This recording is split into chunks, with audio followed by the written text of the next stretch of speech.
All right, so the House of Representatives is currently doing hearings surrounding the issue of potentially legalizing marijuana within the United States at the federal level. And I got a clip here for you guys that I'm honestly not even going to give a big intro to because I think it speaks for itself. So let's just go ahead and jump in here to listen to what Republican Representative Pete Sessions from the state of Texas has to say about the prospects of legalizing marijuana in the United States. The product is being marketed. The product is being sold. The product is being advocated by people who are in it to make money.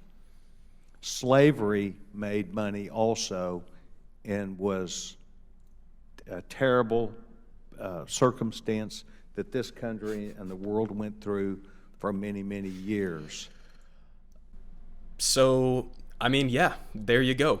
Weed legalization equals slavery. Okay, so my first reaction to this when I saw this clip was, number one, congratulations to drugs for winning the war on drugs, because I think if marijuana legalization opponents are having to use arguments like this, you pretty much already lost the battle at this point, right? This is just completely absurd at face value. But my second question is, like, what is your actual underlying critique here, right? Because if you were to interpret this from a leftist position or a Marxist analysis of capitalism, right, you could almost say that, because he's saying that cannabis legalization is being advocated by people who are in it to make money, and slavery was also, people in it to make money, right? He's almost sort of giving like a borderline critique of capitalism in a Marxist sense, that it is a system of wage slavery, right? That's something that I would say, right? And drawing through lines and comparisons and how capitalism directly grew out of the slave system here in the United States. There is a direct through line and a historical analysis that you could make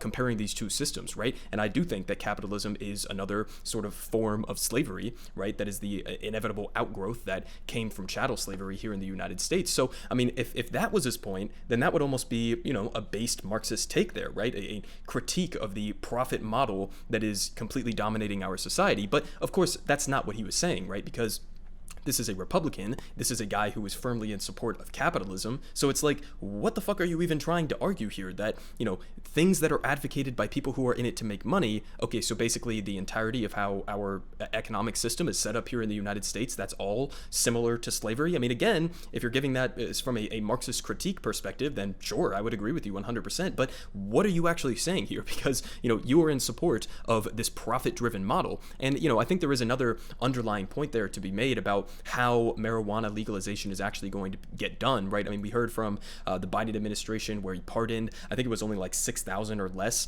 people who had marijuana convictions at the federal level. So he pardoned them. It didn't actually result in anybody being let out of jail, but it basically just took that mark off of their record, which will make it easier for them logistically to be able to get, housing and jobs and things like that. So that was decent, right? But, obviously it doesn't go nearly far enough. And we're still being left to sort of hanging right now in terms of exactly what his administration is going to do with rescheduling or descheduling marijuana from the controlled substances list, which would effectively decriminalize it at the federal level. So, we're still kind of left waiting to see exactly what he's going to do in response to this. But, this is the time to strike right now. You have motherfuckers coming out here and making completely ridiculous and laughable arguments like this. And you also have a situation right now where, the polling data is showing that fewer than 10% of U.S. adults say that marijuana should not be legal at all. You have 60% who say it should be legal for medical and recreational use, 31% for medical use only and not effectively legalizing it across the board. So, 91% net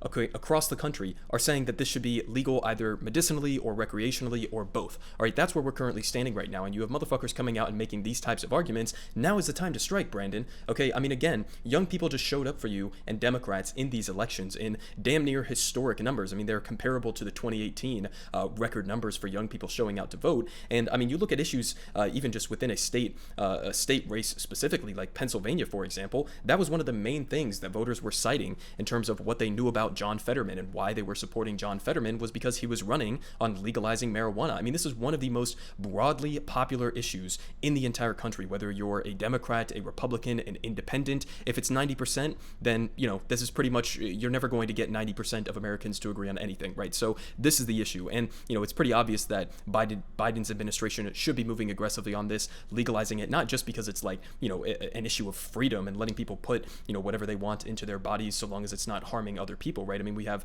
legal cigarettes, we have legal alcohol, and yet weed, which is significantly less medically dangerous than either of those things, is still criminalized, right? I mean, people are still being locked up. And, another portion of that, which is also important to note in this type of a conversation surrounding marijuana legalization, and specifically centering around his critique that people who are advocating for it are somehow akin to like slave owners or something like that. Well, I mean, you could look at the flip side of that and understand that within the United States, within our prison industrial complex that we have here in this country, we have 5% of the world's total population, 25% of the world's prison population. I mean, I bring up that stat all the time. And I mean, it's just wild to think about how many people throughout the modern history of the United States, since the war on drugs was launched by the Nixon administration, the Reagan administration ramping it up, how many people have been thrown in prison and essentially been forced to do actual slave labor within our prison systems because of those marijuana convictions? I mean, you want to talk about being opposed to the abhorrent nature of slavery, right? I would like a follow-up question to this guy in terms of whether or not he supports the ability for, in many cases, private or prisons that work with private contractors and for-profit corporations. What's his take on abolishing essentially slave labor within our prisons, right? I'm sure that he would be in favor of that, right? I mean, most Republicans, if not all of them, are in favor of this. So, I mean, this is the reality of continued slavery, the continued historical trend moving away from chattel slavery and towards capitalism and towards this mass incarceration state that we have developed in this country. This is the end result. I mean, 800,000 prisoners in the U.S. are subjected to essentially slave-like conditions because of slavery loopholes that we have baked within our Constitution and also within our various laws across different state legislatures and at the federal level that basically just says if you're a prisoner, then slavery is okay. Slavery is okay in the context of it being a punishment for a crime, right? I mean, it's just a completely ridiculous situation that we have here in this country, that this is something that is even still up for debate, both, this, slave labor within prisons, but also the marijuana issue. I mean, again, this is something that has been decisively supported by the American people for years now. And honestly, I mean, even just from not even the criminal justice aspect of this, or not even from the freedom aspect of this, but there are so many other reasons as well to legalize marijuana, right? I mean, you have the political benefits, which we just talked about, obviously this being overwhelmingly supported. You also have the economic benefits, where this could become a multi-billion-dollar industry. And, obviously you have to have it implemented in the right way. You don't want to have a bunch of just gigantic corporations coming in and monopolizing this industry, right? You want to make this so that it is, somewhat more equitable and fair, and that communities that have been disproportionately targeted by the drug war, that they are able to get a foothold in a lot of these industries as well, right? You have to do it in the right way, but the economic benefits from that are absolutely gigantic. The criminal justice benefits, the political benefits, I mean, all across the board. There's literally no legitimate argument at this point against legalizing marijuana, except, I mean, I guess in the case of some of these Republicans, just straight up saying that it's basically slavery. Everyone is saying good politic guy has the best politic. Believe me, no one does it like him.